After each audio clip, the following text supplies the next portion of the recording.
Thamani ya mtu mwenye nguvu. Thamani ya mtu mwenye nguvu.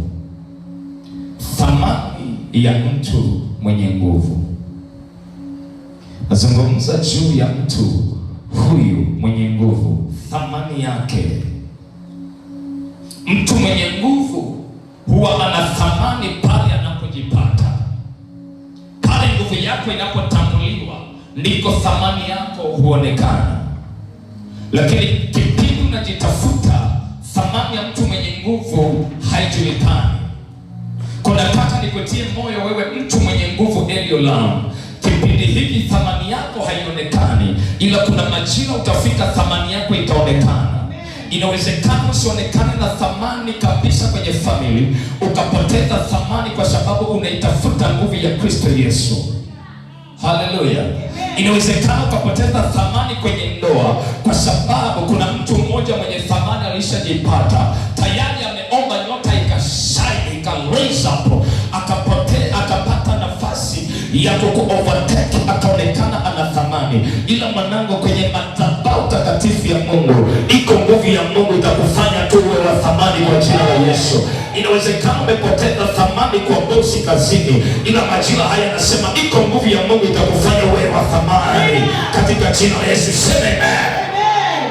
Unaweza ukaingia kanisani umepoteza thamani, ila Kristo Yesu una kipawa kama nguvu, ila umepoteza thamani. Kwa sababu ipi? Tayari mtu mwenye nguvu amekufunga, ila akija mtu mwenye nguvu anaitwa Master Jesus, unarejeshiwa thamani ya nguvu tena. Mungu akupe hiyo neema kwa jina la Yesu. Nazungumza na watoto wa Eliolam Tanzania na duniani kote. Hautapoteza nguvu ya thamani kwa jina la Yesu. Ukiwa connected na kiti cha enzi mbinguni, hautapoteza hiyo neema ya nguvu kwa jina la Yesu. Hautapoteza thamani ya nguvu kwa jina la Yesu. Na ule ufunuo juu ya watu wenye nguvu, sema uwe na nguvu juu ya taifa, sema uwe na nguvu juu ya mambo ya rohoni, sema hautapoteza nguvu ya pesa. Hata hapo kwenye kazi utaona kama umepoteza nguvu, ni kwa sababu kuna nguvu nyingine. Hiyo neema ifunuliwe kwako kwa jina la Yesu. Nataka unisikilize sana, nataka nigawe maarifa. Naomba mimi utembee na mimi, usikate kabisa hili. Najua itawafikia watu wengi kwa utukufu wa jina la Yesu. Aiseme amen. Nataka utembee na mimi katika maarifa haya mengi sana ambayo nataka niachilie. Gharama, fahamu gharama ya mtu huyu mwenye nguvu katika thamani. Kama uchawa mtu wa thamani, lazima upitie vitu ambavyo havitakutambulisha kabisa. Ila ukishinda utakuwa mtu wa thamani. Gharama anayotakiwa kuilipa mtu mwenye nguvu. Gharama anayotakiwa kuilipa mtu mwenye nguvu. Gharama anayotakiwa kuilipa mtu mwenye nguvu. Gharama unayotakiwa kuilipa wewe mtu mwenye nguvu, unayenitazama Eliolam, unayenifuatilia duniani na ulimwenguni kokote pale. Kuna gharama mtu mwenye nguvu lazima uilipe. Nguvu hazilingani. Nikisema nguvu, kuna mtu ana nguvu ya nyota, kuna mtu ana nguvu ya akili, kuna mtu ana nguvu ya huduma, kuna mtu ana nguvu ya... Kama umepewa nguvu ya maombi, ni nguvu, lazima ulipe gharama ya nguvu ya mtu wa maombi. Mtu wa maombi nguvu yake ina gharama zake. Mtu aliyebeba nguvu ya kinabii ana gharama zake za kulipa ili afikie kuwa nabii. Mtu aliyebeba nyota ya biashara ana gharama yake ili afikie kuwa mfanyabiashara mwenye nguvu. Mtu aliyebeba nyota ya uchungaji ana gharama yake ya kulipia ili afikie nguvu ya kuwa mchungaji. Mtu aliyebeba nyota ya kuwa mlaishi ana gharama yake ili awe mtu mwenye nguvu ya kufikia uraishi. Mtu yoyote kwa neema uliyozaliwa nayo, kuna nguvu lazima uiunderstand ili uilipe, ili ufikie kuwa wewe. Ukiikwepa hautakuwa wewe. Kwa hiyo usije ukajaribu kukwepa gharama inayokufuata, kwa sababu watu wengi mmetengeneza gharama ni kama peso au mpito. Mmetengeneza kuwa jaribu, sio jaribu, ni gharama. ambayo unapaswa kulipa ili uwe wewe. Watu wengi, walokole wengi na waamini wengi, wametengeneza gharama kuwa mapito kwao. Haya ni mapito yako, sio pito. Hiyo ni gharama unayoilipa ili ufikie kuwa Patrick juu ya baraka ya Mungu aliyokuitia. Huwezi ukawa nabii alafu hujalipa gharama ya kinabii. Hauwezi ukawa mwana maombi haujalipa gharama ya kuwa mwana maombi. Kiwango cha kuisababisha mbingu ifunguke, kiwango cha kunyamazisha malango ya kuzimu.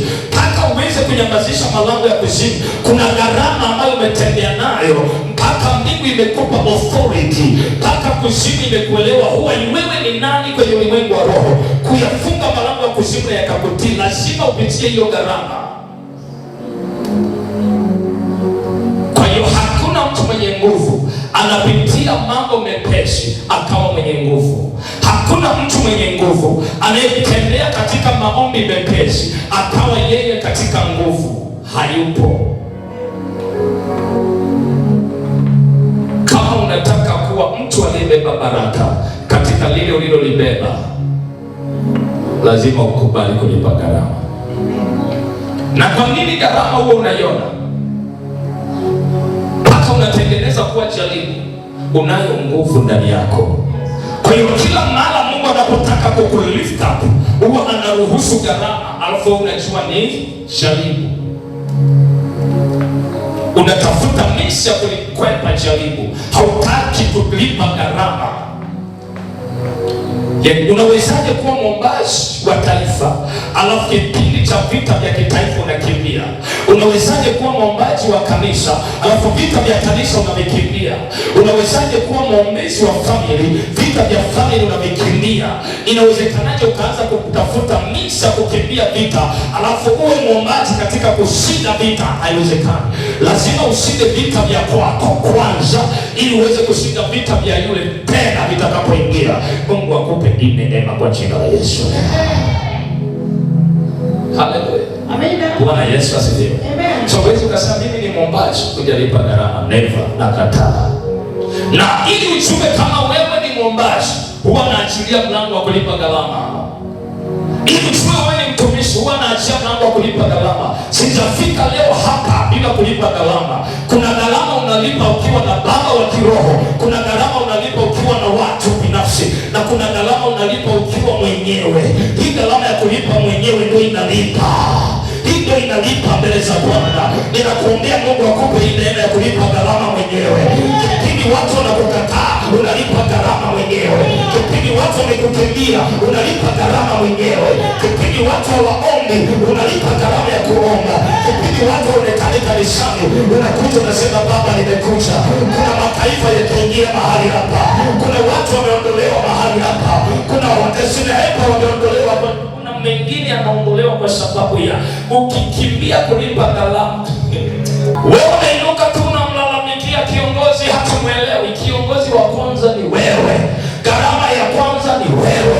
Wewe umekuja kwa maombi yangu, na wewe ni kiongozi chini yangu, na wewe ni mshirika chini yangu, nini umefanya? Kuna gharama nalipa mimi ili wewe uje. Kuna gharama unalipa wewe ili uwe wewe katika nguvu.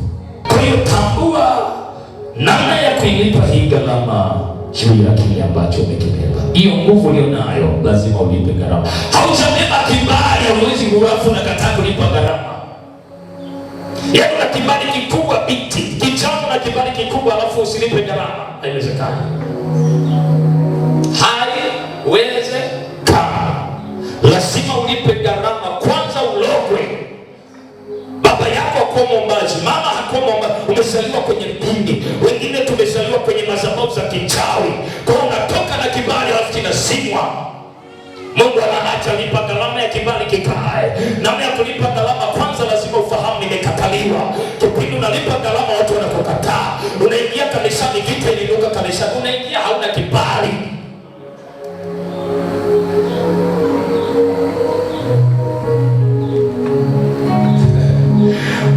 Umebeba neema ya utajiri alafu ghafla umezaliwa kwenye malango ya family ambayo ni wachawi. Nguvu ya utajiri inachukuliwa. Unatoka katika hali ambayo unajijua wewe ni tajiri, ila tayari neema ya utajiri imefanyaje? Imepika.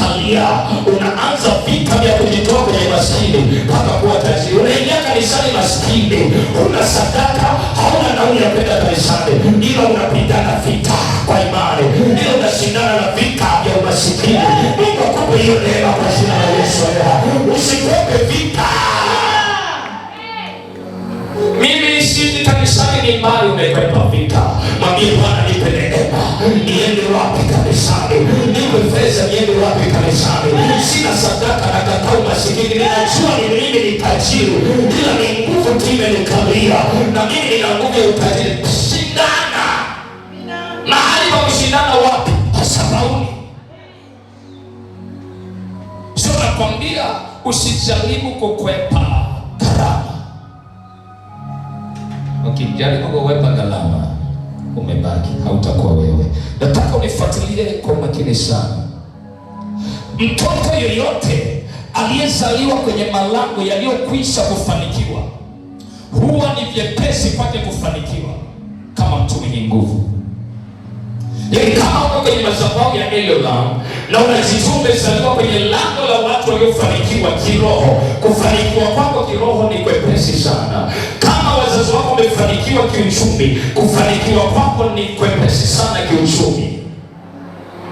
Kwa usije ukafanya comparison juu ya mtoto aliyezaliwa kwenye lango lililofanikiwa kiroho, kwake kufanikiwa kwa mchungaji bila kutumia gharama ni kwepesi. Kwake kufanikiwa kwa mfanyabiashara mzuri Tanzania ni kwepesi, kwa sababu tayari kuna platform, tayari kuna watu wameandaliwa, tayari kuna akaunti zina fedha, tayari kuna akili, kuna masomo ameshatengenezewa kabisa ya kibiashara. Tangia anakuwa fedha inakaa nyumbani, anatembea, anaona baba na mama wanapanga mipango na mikakati ya kibiashara, anaona nguvu ya kufanikiwa na akili ya kufanikiwa kwa wazazi. Hebu nikuulize mwenzangu, ilikana baba lini akapanga mipango ya biashara ndani ya familia? Ukiona baba anaongea ni wanarumbana, hayo ndio mambo unayosikia. Utatoka kwa biashara kweli?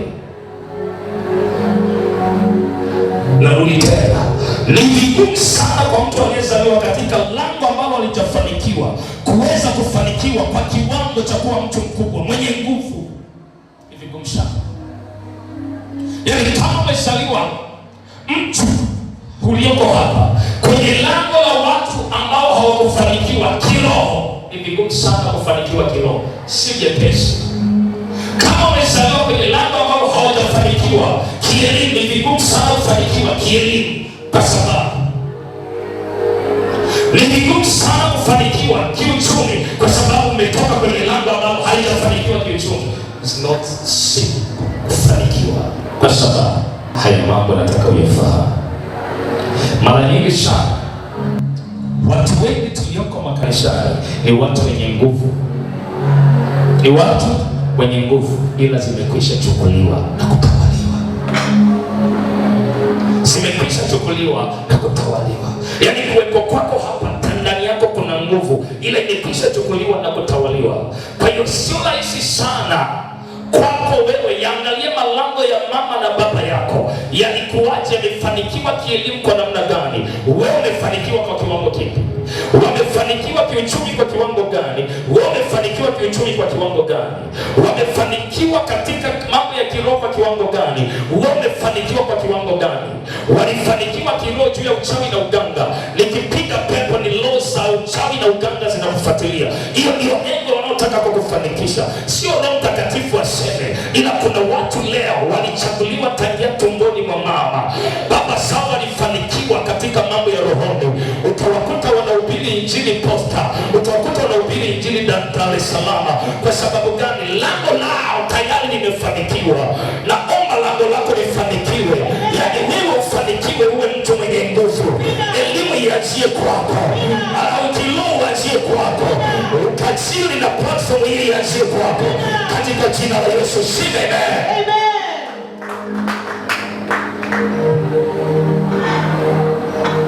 Haleluya. Unaweza kunielewa kidogo? Unaweza kunielewa kidogo? Mtu mwenye nguvu. Mgeuke jirani yako, mwambie mtu mwenye nguvu. Kwa sababu gani? Kuna watu wenye nguvu waliozaliwa kwenye milango ambayo haijafanikiwa. Yaani watu wenye nguvu, wana nguvu ya huduma lakini wamezaliwa kwenye milango haijafanikiwa kiroho. Wana nguvu ya kusababisha fedha na ni wafanyabiashara wakubwa, wamezaliwa katika kipawa cha biashara lakini walizaliwa kwenye milango ambayo haijafanikiwa kibiashara. Vita yake itakuwaje? Ukijiji jirani yako, mwambie jirani, vipi maisha yako ya kiroho? Ngeukie tazama usoni wake, umuulize vipi maisha yako ya kiroho? Watu wengi wameshindwa kufikia kuonyesha uthibitisho wa nguvu na ukubwa walio nao. Wameshindwa kwa sababu gani? Wamezaliwa kwenye malango yaliyo dhaifu. Ukizaliwa kwenye ile malango dhaifu, ni nini ambacho kitatokea? Watu wengi wenye nguvu wameshindwa kuthibitisha nguvu zao, wengi wao kwa kukwepa kulipa gharama. Watu wenye nguvu wengine, inawezekana uko mahali hapa ila ulikwepa kulipa gharama ya nguvu uliobeba katika vita. Ulishindwa kulipa gharama ya elimu, akili kubwa uliobeba katika roho kwa sababu ya vita ulivyokuwa unapitia. Ulizaliwa mtoto mwenye nyota, ulizaliwa mtoto mwenye hatima kubwa, ulizaliwa mtoto mwenye akili nyingi, ila ukakwepa kulipa gharama, au wazazi wako walikwepa kulipa gharama, wakashindwa kuthibitisha uwezo wa uzuri na nguvu katika elimu, ikashindikana. Wewe ili uwe wewe, lazima ukubali kulipa gharama ya kile umekibeba. Usije ukakwepa kulipa gharama ya kile umekibeba. Kama mwezi Februari tumesema ni mwezi wa urejesho, lazima ulipe gharama ya kusababisha yaliyoibiwa yarejeshwe. Bwana Yesu asifiwe. Kitabu cha Mwanzo sura ya 39 mstari wa 1. Biblia inasema, ndio, basi Yusufu akaletwa mpaka Misri. Watu wenye hatima kubwa, nguvu ya hatima kubwa, huwa wana nyakati ngumu sana. Watu waliozaliwa na nguvu za kusababisha matokeo huwa na nyakati ngumu sana za kiroho na za kimwili. Huwa wana nyakati ngumu sana. Hawana nyakati nyepesi kuanzia siku wanazaliwa. Hawana nyakati nyepesi wanapoenda shule. Hawana nyakati nyepesi wanapokuwa. Haziko nyakati nyepesi.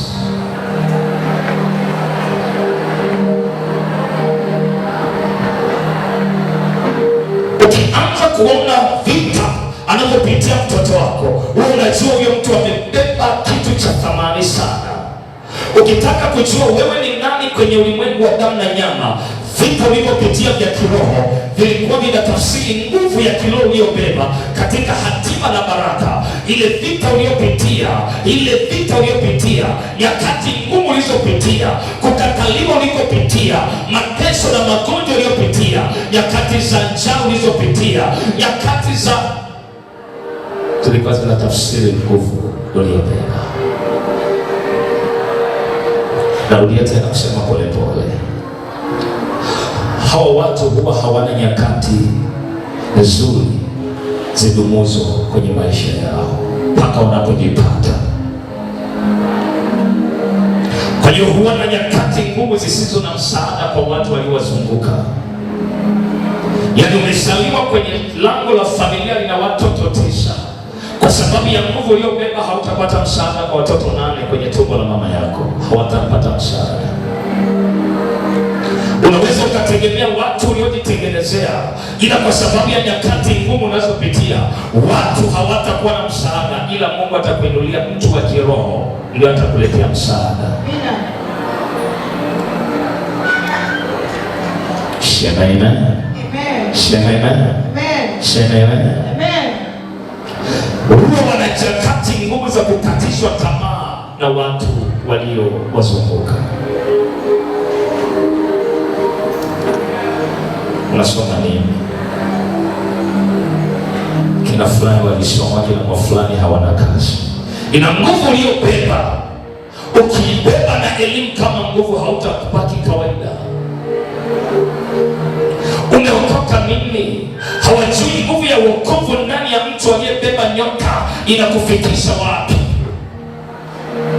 Unaomba nini? Tuliomba sisi, hatukupata matokeo. Waliomba chini ya nguvu, waliomba chini ya kiwango na chini ya nguvu ya Yesu Kristo. Wewe katika imani na kile umekibeba, ukitembea katika maombi ya kinabii, namna gani utafanikiwa? Cha kwanza, wanaanza kukukatisha tamaa juu ya nyakati unapoanza kuitafuta laini ya mafanikio. Huwa na nyakati ngumu, lakini huwa wanakatishwa tamaa na watu waliowazunguka. Wanakatishwa tamaa na mazingira yaliyowazunguka. Tusome kile kitabu cha Mwanzo. Biblia inasema, ndio, basi Yusufu akaletwa mpaka Misri. Yusufu akaletwa mpaka Misri. Naye Potifa, akida wa Farao, mkuu wa askari, mtu wa Misri, akamnunua mkononi mwa hao wa Ishmaeli. Angalia nyakati za mtu ambaye kesho alikuwa waziri mkuu. Anaanza kupitia nyakati ngumu, tangia kwa baba na kwa mama. Waziri mkuu wa kesho Misri anaenda kuuzwa kwenye nyumba ya Potifa kuwa mtumwa. Nyakati ngumu za mtu ambaye ni waziri mkuu kesho, hata huyo aliyemnunua angemheshimu kesho, ila leo inabidi atumike chini yake.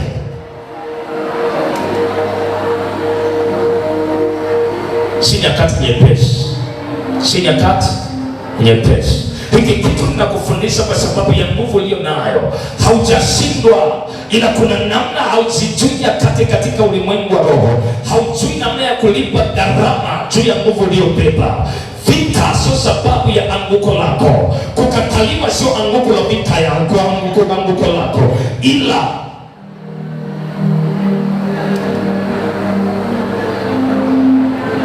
ina mkono wako, sema Yesu nisaidie. Yesu nisaidie. Watu walionizunguka wasinikatishe tamaa katika jina la Yesu. Sema amen. Sema amen. Sema amen. Sema amen. Bwana Yesu asifiwe. Amina. Hawa watu huwa wanashindwa kuonyesha nguvu zao kwa sababu ya watu waliowazunguka. Acha nijaribu kusema hivi. Umezaliwa kwenye lango la watu walioshindwa, na hao ndio ndugu waliokuzunguka.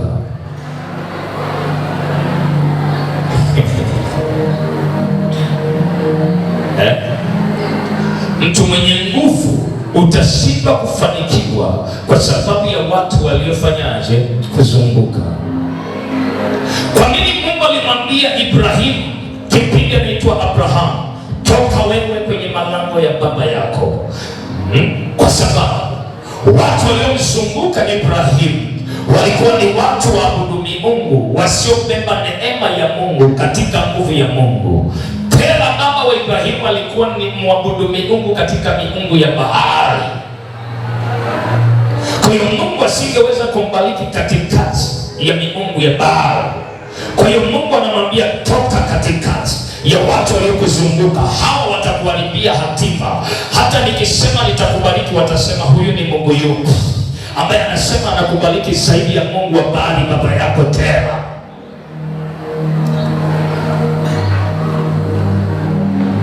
Kwa watu waliokuzunguka ndio waliokusababishia anguko. Wengine kwenye lango la family, ndugu zako wa damu moja, wengine marafiki uliojizungushia, wengine ni watu uliowaleta karibu yako, ndio waliokuangusha na kusababisha uwe hivyo jinsi ulivyo leo.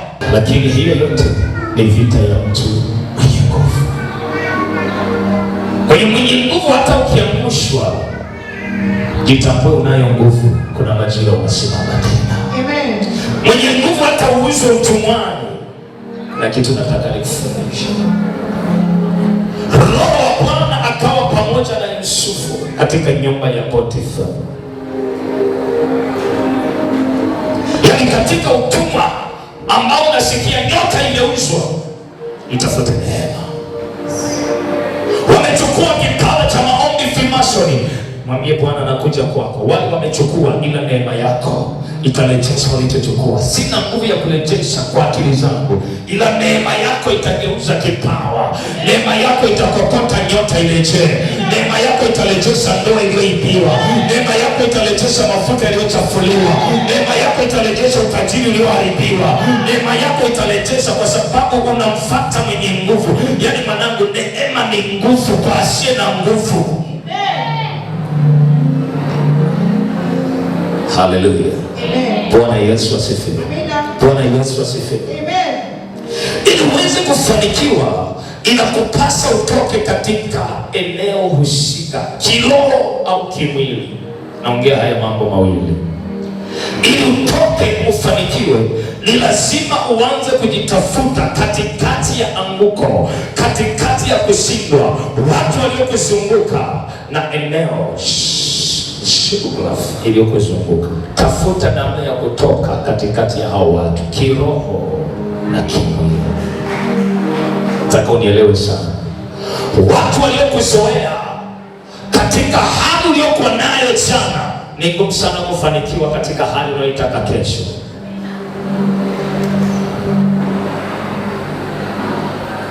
Watu waliokuzunguka katika anguko lako jana, ni vigumu sana kufanikiwa katikati ya kufanikiwa kwako kesho. Nakupa siri moja. Kwa nini mtu akifanikiwa huwa anatafuta matajiri wenzake ndiko anaenda kukaa?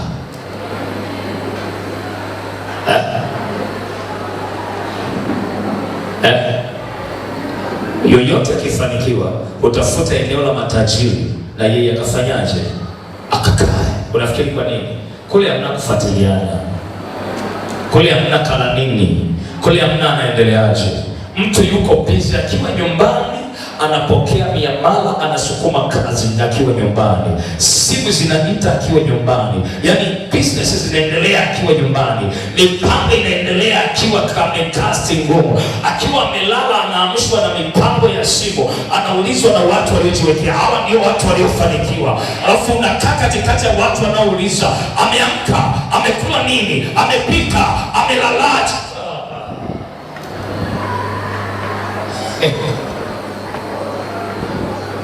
Nilimwambia binti yangu kwenye mbele, hama kawe kwenye hicho chumba, tafuta chumba cha watu wanaofanana na wewe. Kama mtu anaweza akaanza kuangalia unatokaje, unarudije, tafuta watu wasioangalia unatokaje, unarudije. Nenda kwa watu ambao mnatoka asubuhi wote, mnarudi usiku wote, wote mnakuja mmetoka, kila mmoja kwa Mungu wake na kila mmoja na baraka yake.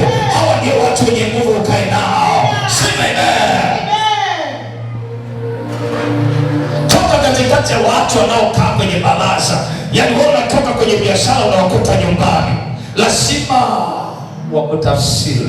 Ametoka kenyeji Kanani, kanarudi kenyeji Kanani, kamerudije, kana nguvu. Kwanza kakipita tu akatoki, alafu tunaona tu kwa mayai yanagongea, tunaona tu kanavaa nguo nzuri, tunaona tu kanalipa kodi, tunaona tu kanatayari ni Kanani. Kwa hiyo wananii hata kama hana uchawi ndani, kwa sababu ya kukosa kazi ya kufanya, watatengeneza shauri, tukanunue tu uchawi hata wa 200 tukaharibiaka.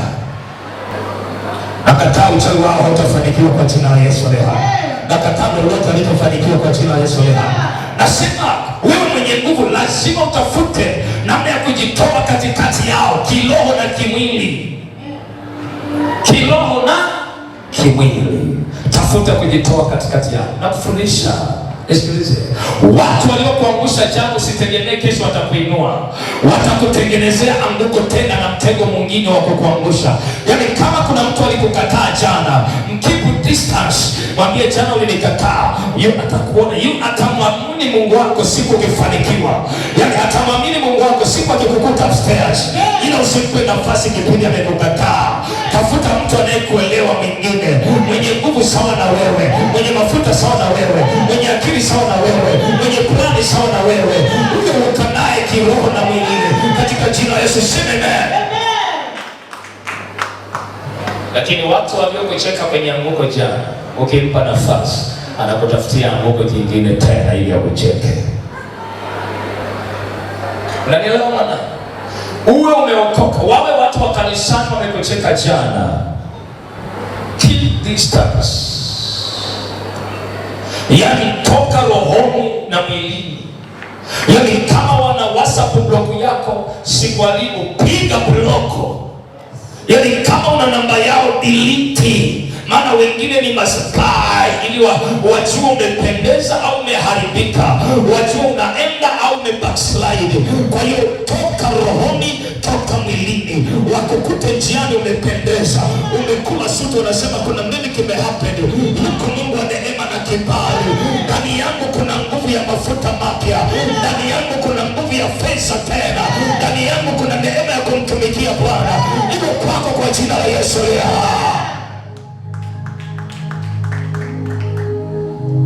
Haleluya. Yusufu akauza utumwani. Nacheka kinabii kwa sababu umekanyaga madhabahu ya kinabii. Waliokuuza utumwani, kuna majira watakuona ukiwa waziri mkuu, watakuona ukiwa upstairs, maana unayo nguvu ndani yako siku ya leo. Bwana aliye hai akuleteshe mafuta, akuleteshe kibali, akupe nguvu ya kustawi, akupe nguvu ya biashara, akupe nguvu ya huduma, akupe nguvu ya family, akupe nguvu ya shakarabasa. Amen. Sema Yesu nisaidie. Yesu nisaidie. Niweze kufanikiwa. Niweze kufanikiwa juu ya maisha yangu. Juu ya maisha yangu. Watu hawa huwa wanakatishwa tamaa sana na mazingira.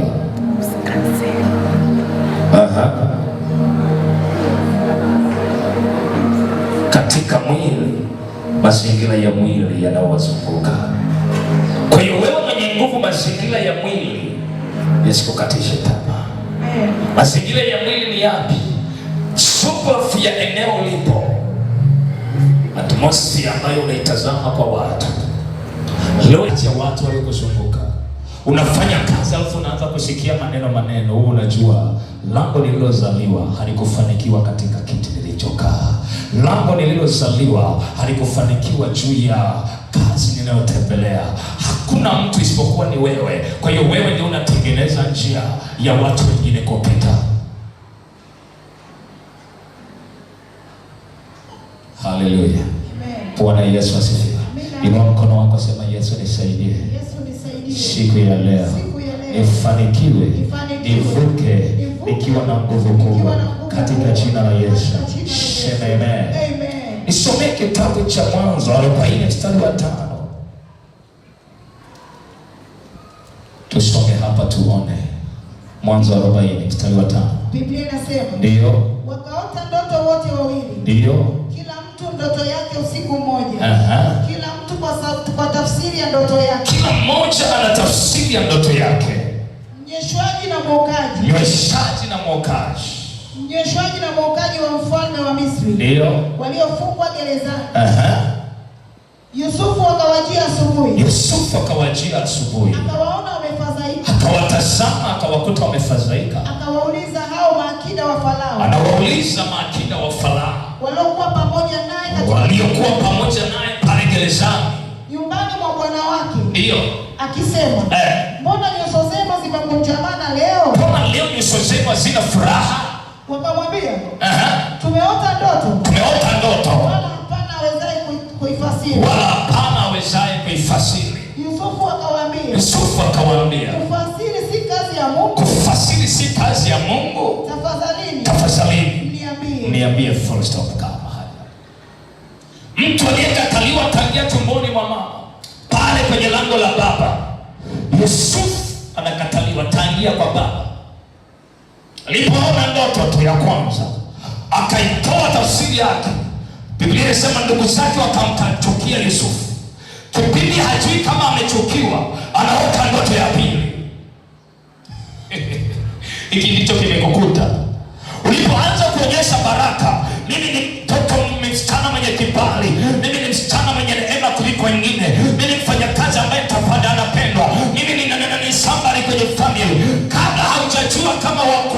waliokuchukia, unaota ndoto ya pili, alafu unaikokota na hiyo ndoto unaipeleka kwa wasiokupenda.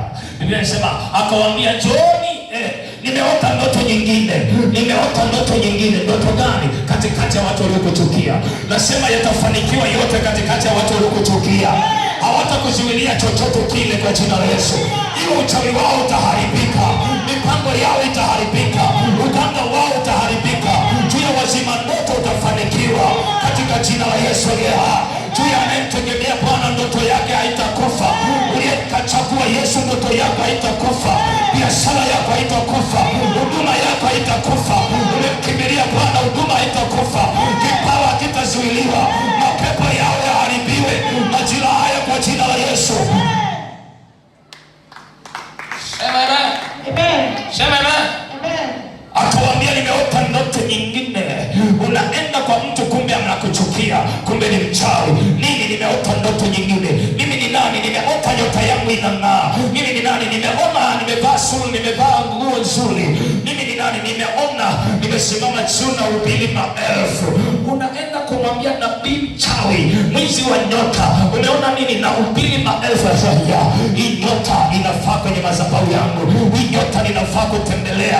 Wanaotembelea nyota yenye nguvu yako lazima waiachie. Wewe ni Yusufu wa leo na kesho, jana, leo na kesho na hata milele. Mungu hajawahi kubadilika. Yeye yule hajawahi kubadilika. Alfa na Omega hajabadilika. Kwa nguvu zake tutawashinda watesi wetu. Kwa nguvu zake tutawaangusha washindanao nasi. Katika jina la Yesu, sema wapigwe. Sema wapigwe.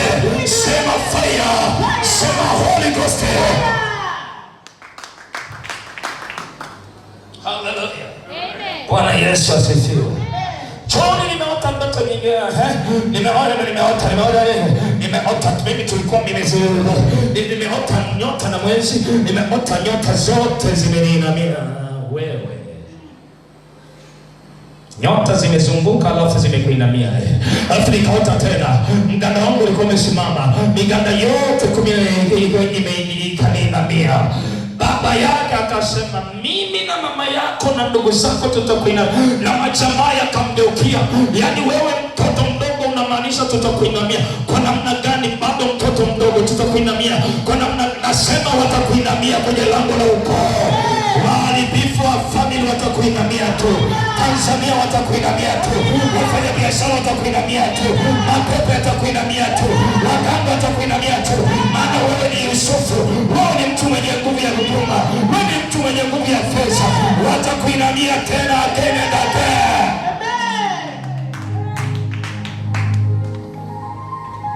Yakasema hana nguvu.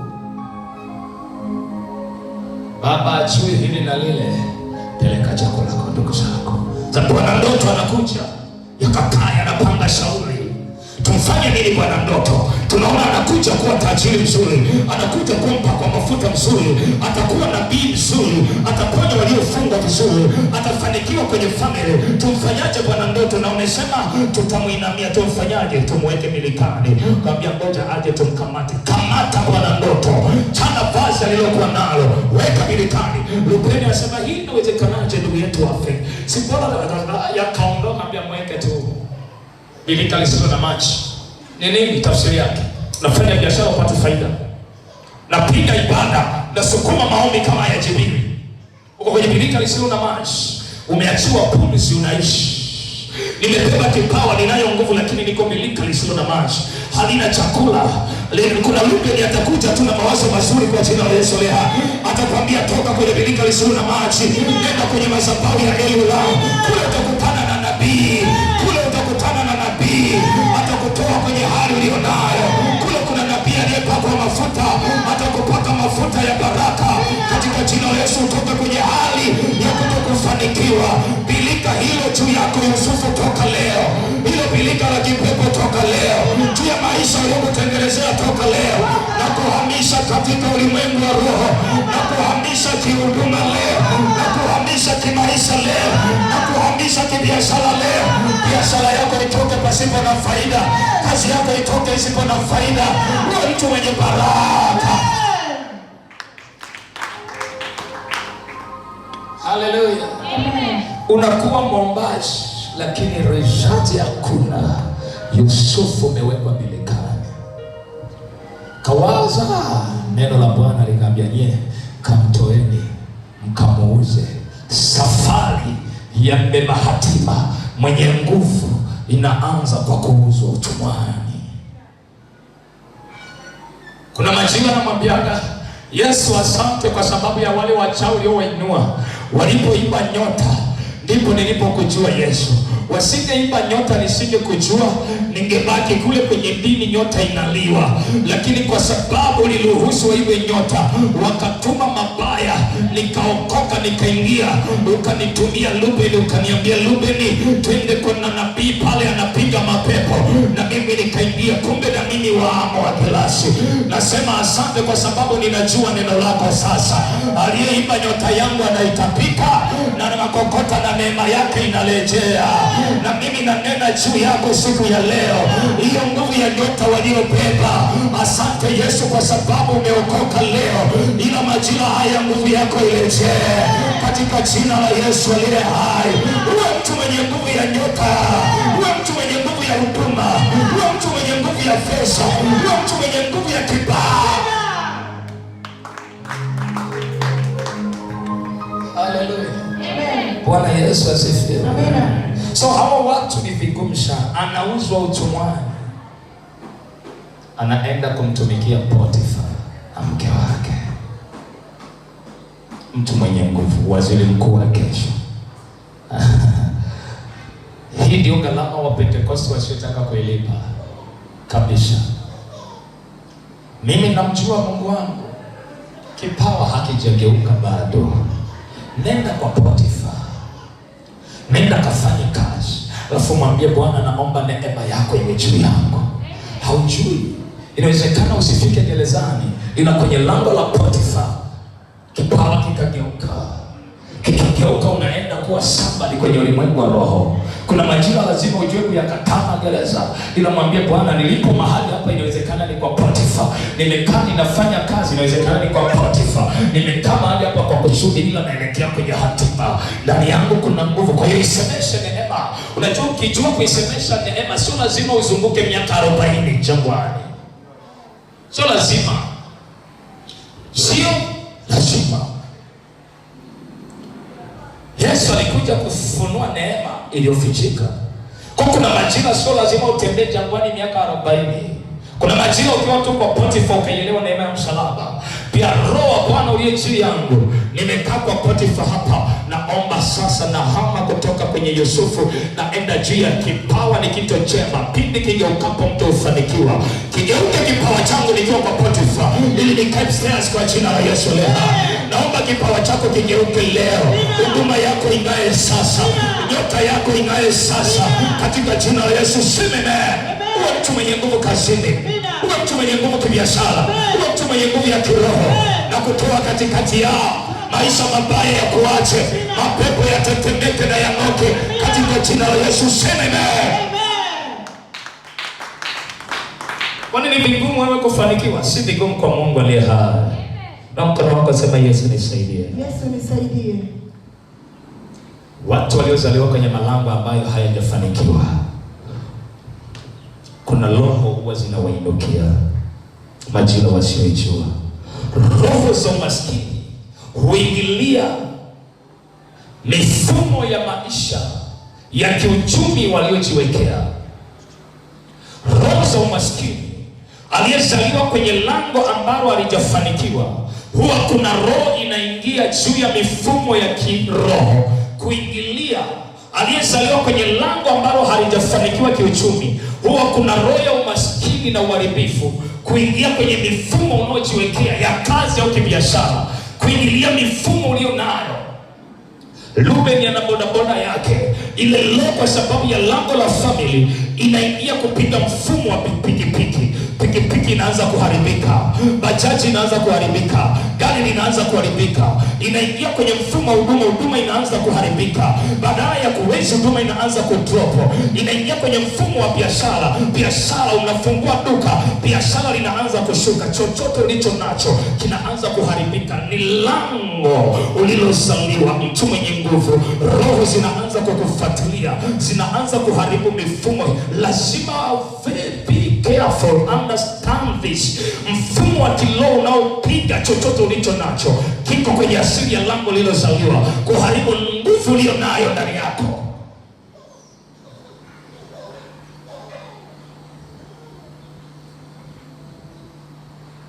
Walioitwa huwa wanaharibiwa kwenye mfumo wa kiroho, kuondolea nguvu ya kiroho. Shakataraba. Kuna mtu niko naye ama nimekuharibu? Kwa mkono wako sema Yesu nisaidie. Yesu nisaidie. Katika jina lako lenye uweza na nguvu juu ya maisha yangu. Sema amen. Amen.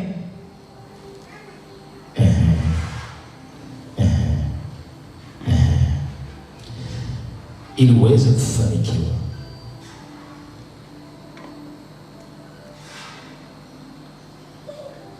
lazima uwafahamu na uwatambue watu walioshindwa. Si vibaya kuwajua watu walioshindwa kwenye maisha yako.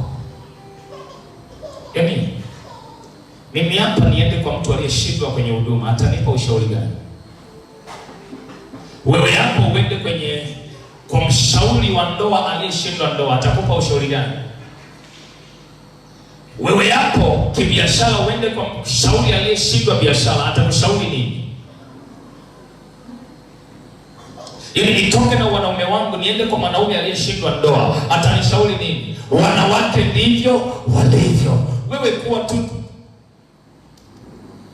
utoke na usichana wako na wanamke wako uende kwa mwanamke mwenzia aliyeshindwa ndoa, atakwambia nini? Wanaume ndivyo walivyo, tena hawafai kusamehewa wala kuambiwa fukuza kamba linaye timua.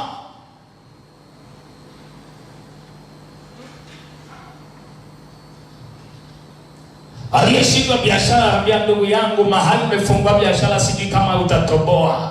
Yaani hata mimi nilijaribu tena, nikaenda kwa nabii wa kwanza, tukaomba, nikatoa zaka na fungu la 10, nikatoa na shukrani, nikaweka na limbuko, ila pakashindikana. Hata wewe sioni kama unatoka hapo, moyo umekwisha anguka. Ulikuwa unataka kufungua saa 1, unaenda saa 5 vilimbele, jirani kaisha kwambia hautatoboa, na unasema ngoja nikajaribu. Ukifika saa 4 watu wamepita asubuhi, wanasema duka limefungwa, twende mbele. Wengine wanasema tulipita saizi saa 7 atakuwa bado, leo sidhani kama anafungwa, watu wanatafuta bidhaa nyingine. Ni kwa sababu gani? Umeuliza ushauri juu ya mtu aliyefanyaje feli juu ya hilo jambo. Watoke mbele yako kwa jina la Yesu. Waliobeba roho ya kufeli waondoke maishani mwako, watambue na waende kwa jina la Yesu. Leha wasisimame kwa neno wala ushauri. Sema amen. Alafu kuna watu wenye nguvu wanakuja kama Yusufu. Ni mbona nyuso zenu zina huzuni?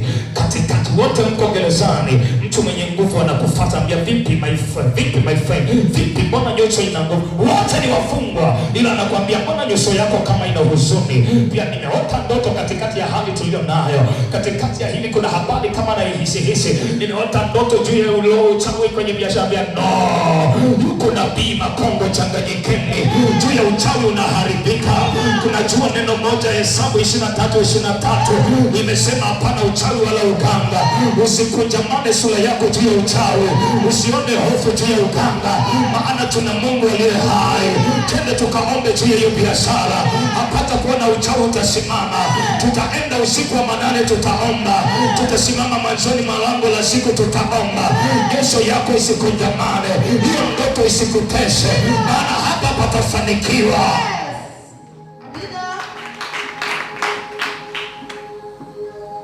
Sofanahera vipi? Nimeota ndoto wanyweshaji na mwokaji kwenye nyumba ya falme, ila wana huzuni, wote wamefungwa, walifanya makosa. Usijihukumu kwa kosa la jana. Kuna namna Mungu analeta neema neema nyingine, Mungu wa neema. Yaani